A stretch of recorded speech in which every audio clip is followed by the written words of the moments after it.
90 రోజుల కోర్సు పూర్తి చేస్తే చాలు 100% ప్లేస్మెంట్ సపోర్ట్ తో సాఫ్ట్వేర్ జాబ్ మీ సొంతం. వెంటనే కోడ్ జ్ఞాన్ డెస్టినేషన్ ని సంప్రదించండి. హలో నమస్తే, వెల్కమ్ టు సుమన్ టీవీ. ప్రస్తుతం మనతో పాటు motivational speaker and personality development coach Ram మెట్టు గారు ఉన్నారు. వీరితో ఈరోజు కొన్ని విషయాలు మనం డిస్కస్ చేద్దాం. హలో అండి రామ్ గారు, నమస్తే. సో ఇందాక మనం డిస్కస్ చేసినప్పుడు మీరు అన్నారు లైక్ రిలేషన్షిప్స్లో ఒక్కొక్కసారి take it for granted thing అనేది వచ్చేస్తుంది అని. సో ఒకవేళ అలాంటి స్టేజ్ ఏదైనా అలాంటి సిచ్యువేషన్ వచ్చినా కానీ, అండ్ మోస్ట్లీ కొన్నిసార్లు రిలేషన్షిప్స్లో ఈగోస్ కూడా వస్తుంటాయి. మేల్ ఈగో వస్తుంది, ఉమెన్ ఈగో కూడా ఉంటుంది. సో ఇవన్నీ వచ్చినప్పుడు అంటే గ్రాంటెడ్నెస్ తీసుకున్నా కానీ, ఈగో వచ్చినా కానీ రిలేషన్షిప్ ఎలా ఎఫెక్ట్ అవుతుంది అండ్ అవి రాకుండా మనం కాపాడుకోవాలంటే ఎలా? షూర్. ద రూట్ కాజ్ ఇలాంటి ఫీలింగ్స్ రావడానికి, లైక్ ఈగోయిస్టిక్ ఫీలింగ్ రావడానికి, లేకపోతే టేకింగ్ ఫర్ గ్రాంటెడ్, ఇదంతా అవ్వడానికి మేజర్ రీజన్ ఏంటంటే అండి, this system which actually brings two people together is designed in such way అనమాట. ఫర్ ఎగ్జాంపుల్, ఇప్పుడు ఇద్దరు పెళ్లి చేసుకుంటున్నారు, ఇప్పుడు వైఫ్ అండ్ హస్బెండ్ పెళ్లి చేసుకుంటున్నారు.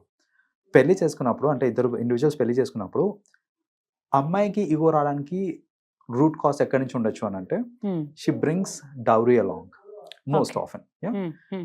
నేను ఇంత డౌరీ ఇచ్చాను కాబట్టి నాకు ఖచ్చితంగా రెస్పెక్ట్ ఉండాలి, నాకు ఖచ్చితంగా నాకు రావాల్సిన వాల్యూ నాకు ఉండాలి, లేదా నాదే పై చేయి ఉండాలి అనే ఒక థాట్ వచ్చేస్తుంది ఇక్కడ. So that is one thing, because she is bringing dowry which is huge amount. Second thing ఏంటంటే అప్బ్రింగింగ్.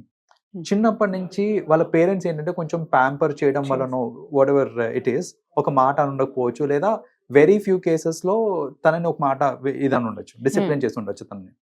ఇప్పుడు సడన్లీ ఇక్కడికి వచ్చేసరికి ఏంటంటే అన్నిటికీ రెస్ట్రిక్షన్స్ ఉన్నాయి. అండ్ మన సొసైటీ దీంట్లో కూడా ఏంటంటే ఆడపిల్లి వాళ్ళనే సరే కొంచెం అణిగి ఉండాలి, ఇవన్నీ అంటూ ఉంటారు, మన కల్చర్లో కూడా వస్తుంది. సో ఇలాంటి వాటి దగ్గర వచ్చేసరికి ఏమవుతుందంటే, మా మమ్మీ డాడీ నన్ను ఏమనలేదు, నువ్వు అంటావా నన్ను అనే ఒక ఆస్పెక్ట్ వచ్చేస్తుంది ఇక్కడ. సో అలాంటివి రావటం వల్ల ఏంటంటే మనకు జనరల్ గా చూస్తుంటాం దట్ విమెన్ లో ఈ ఈగోయిస్టిక్ కానీ, లేకపోతే she takes it for granted that నేను డబ్బులు ఇచ్చా కాబట్టి నేను చెప్పిందే వినాలి, నేను డౌరీ తెచ్చా కాబట్టి. సో ఇలాంటివి విమెన్ సైడ్ నుంచి వస్తుంటుంది. మెన్ సైడ్ నుంచి రావడానికి రీజన్ ఏంటంటే, ఫస్ట్ ఆఫ్ ఆల్ ఈ నేను చెప్పినట్టు there is an imbalance. Like అమ్మాయిలు అంటే తగ్గు ఉండాలి, అబ్బాయిలు అంటే. సో ఎక్కడన్నా సరే కొంచెం విమెన్ సైడ్ నుంచి అంటే ఎదురు సమాధానాలు వస్తున్నా, లేదా సజెషన్స్ అవి వస్తున్నా, నువ్వేంటి నాకు చెప్పేది, ఇలాంటి వర్డ్స్ వస్తుంటాయి. సో నువ్వేంటి నాకు చెప్పేది అనేది ఎందుకు వచ్చింది అని అంటే, because there is an imbalance, stature లోనే ఇంబ్యాలెన్స్ ఉంది కాబట్టి. That is one thing. Second thing ఏంటంటే, like man what he thinks, specially with working women కాకుండా హౌస్ వైఫ్స్ ఉంటారు చూడండి, వీళ్ళకి వచ్చే ప్రాబ్లం ఏంటంటే, నేను పొద్దంతా కష్టపడి డబ్బులు సంపాదిస్తున్నా, ఈ ఫ్యామిలీ మొత్తాన్ని పోషించేది నేనే, సో నేనే డబ్బులు సంపాదిస్తున్నా కాబట్టి నాది పై చేయి. సో దాట్ ఈగోయిస్టిక్ ఫీలింగ్ వచ్చేస్తుంది అనమాట, because she's just house wife అనేసి.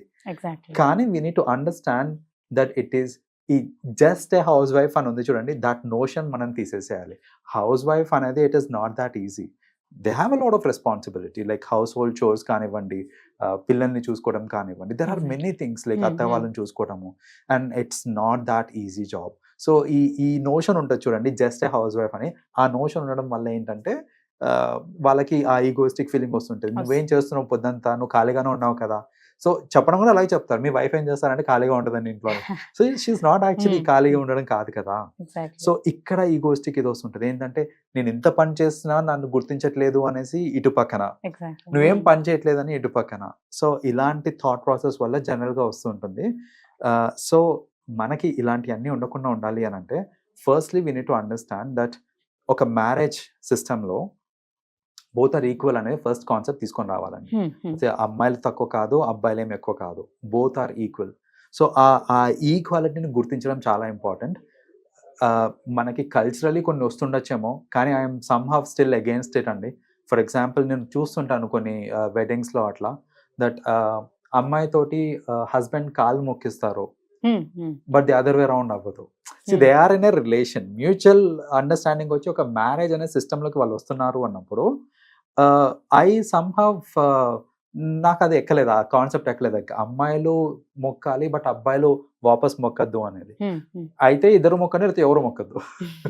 సో ఇలా ఏంటంటే ఈ చిన్న చిన్న మార్పులు వేరే ఈక్వాలిటీ ఉంటది అని మనం చిన్నప్పటి నుంచే మన కిడ్స్ కి నేర్పించినా కూడా అలా ఉంటే ఏంటంటే మనకి ఇవి మారుతూ ఉంటాయి. ఆ ఈక్వాలిటీ లేకుండా చిన్నప్పటి నుంచి అలాగే పెరిగి మన సొసైటీలో అలాగే ఉండి వింటూ వస్తూ ఉంటే ఖచ్చితంగా రిలేషన్షిప్స్ లో డిస్టర్బెన్సెస్ అనేది వస్తుందండి. So in a women part of view what she has to change అంట, like egoistic or else granted గా అవ్వకుండా ఉండాలన్నా లేకపోతే తను తీసుకోకూడదన్నా గానీ.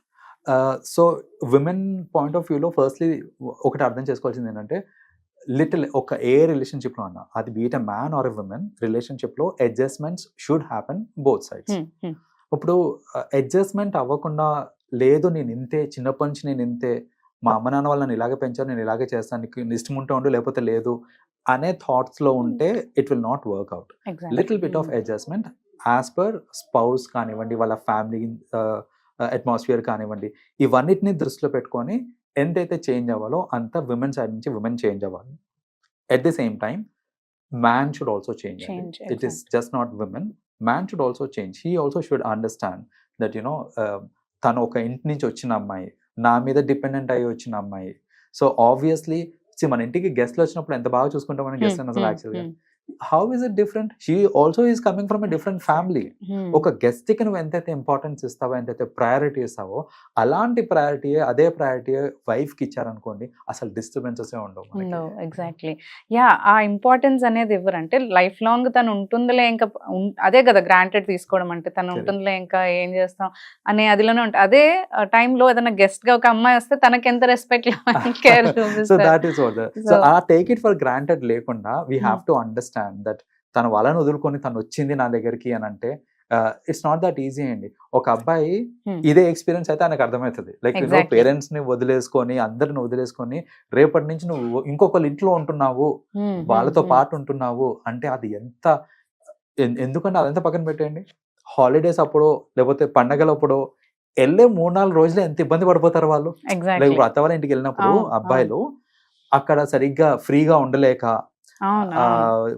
ఏం మాట్లాడలేక కొన్నిసార్లు రూమ్ లోనే కూర్చొని లేకపోతే బయటికి వెళ్ళి సరదాగా అలా ఊరిని తిరిగేసి రావడం ఒక చోట ఉండలేరు కూడా అయినా వాళ్ళు హోల్ డే ఉండలేరు. సో ఒక 3-4 రోజులు మీరు పండగకి వెళ్ళినప్పుడు ఉండలేకపోతున్నారు.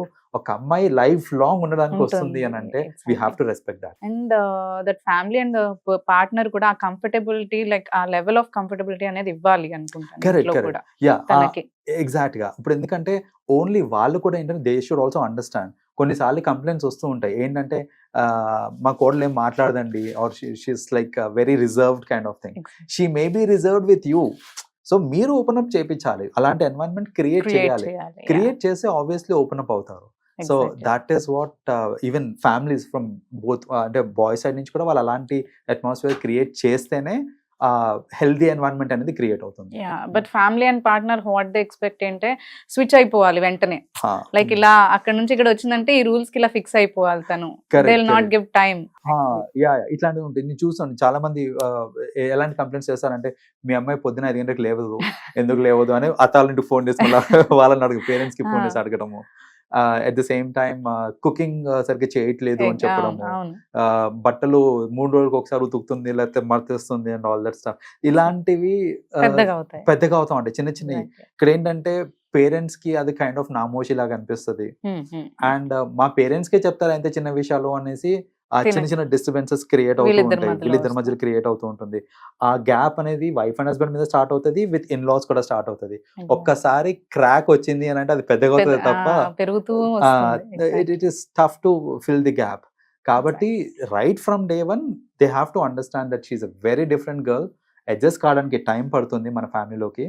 సో ఆ అడ్జస్ట్ అయ్యేంత వరకు మనం కూడా పేషెంట్ గా ఉండాలి, మనము అర్థం చేసుకోవాలి, మన సైడ్ నుంచి మనం కూడా కొన్ని మార్చుకోవాలి అనే ఒక థాట్ ప్రాసెస్ ఉంటే డెఫినెట్ గా ఇలాంటివన్నీ తొలగిపోతాయి. హెల్దీ రిలేషన్షిప్ ఉంటుంది. Correct, exactly. థాంక్యూ అండి. థాంక్యూ. సుమన్ టీవీలో మీ పర్సనల్ అండ్ బిజినెస్ ప్రమోషన్స్ కోసం కింది నెంబర్ కి కాంటాక్ట్ చేయండి.